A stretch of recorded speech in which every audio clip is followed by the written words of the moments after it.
ঈদ সামনে রেখে ট্রেনের টিকিট বিক্রিতে যাত্রী হয়রানি ও কালোবাজারি প্রতিরোধে বিভিন্ন জেলার রেল স্টেশনে অভিযান শুরু করেছে দুদক।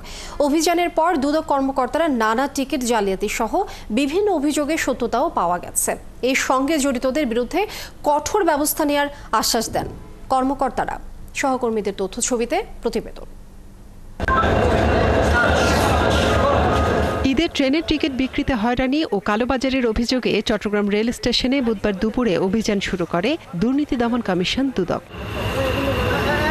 এ সময় চট্টগ্রাম দুদকের একটি দল বিভিন্ন ট্রেনে উঠে যাত্রীদের সাথে কথা বলেন। পরে তারা বিনা টিকিটে চলাচলকারী ব্যক্তিদের কাছ থেকে টাকা নিয়ে সিট বিক্রির তথ্যের সত্যতা পান। এখানে কিছু আরএনবি আছে, কিছু একজন টিটি আছে, ভিতরে কিছু অ্যাটেন্ডেন্ট আছে।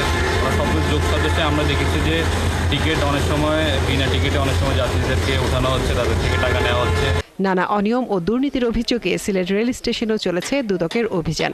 এ সময় টিকিট কালোবাজারি, নতুন প্ল্যাটফর্ম নির্মাণে অনিয়ম, টেন্ডার ছাড়া রেলওয়ে বিভাগের পুরাতন রড বিক্রি করে টাকা আত্মসাৎ সহ বিভিন্ন অভিযোগের প্রাথমিক সত্যতা পান কর্মকর্তারা। তারা স্বীকার করছে 3.5 টন রড, যার মূল্য হচ্ছে 1,17,000 টাকা। 1,17,000 টাকার রড বিক্রি করে দিছে। কম টাকার হলেও এটা তো জনগণের টাকা।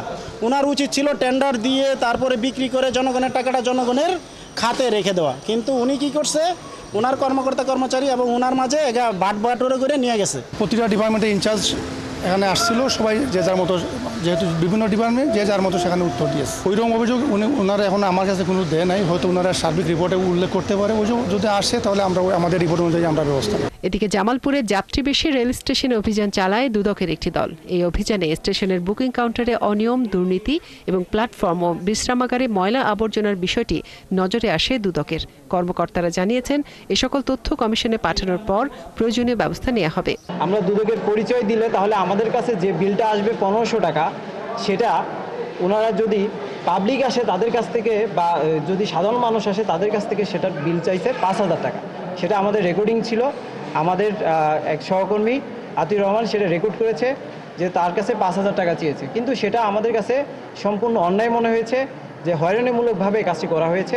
অভিযোগের ভিত্তিতে রেলওয়ে স্টেশনে এমন অভিযান অব্যাহত থাকবে বলে জানিয়েছেন দুদক কর্মকর্তারা। মনিরা কাজরি, ৭১।